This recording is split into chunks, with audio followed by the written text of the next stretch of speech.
peu où j'ai rencontré Anna, que j'appelle spontanément, ça vient à ma bouche comme ça, je l'appelle Hana. Je sais que j'en avais été étonnée la première fois. Hana, c'est la grâce. Et quand Odette m'a fait l'amitié de me faire lire la traduction, puisque mon anglais est quelque peu bancal, j'ai été émerveillée par le texte. C'est un texte à la fois, d'abord très bien écrit, d'une part, et très bien traduit. Donc, cette pièce,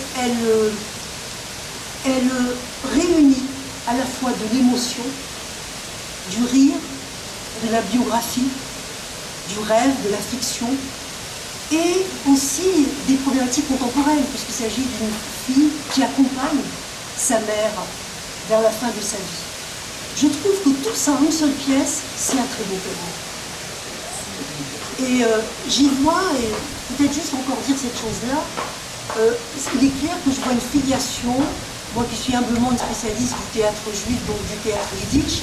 Le yiddish, c'est ce mélange d'allemand et d'hébreu. On parlait les juifs ashkénazes, c'est-à-dire les juifs du côté de l'Europe centrale, Russie, Pologne, Roumanie, etc. Le théâtre yiddish, c'était un théâtre où on venait pour rire et pleurer à la fois.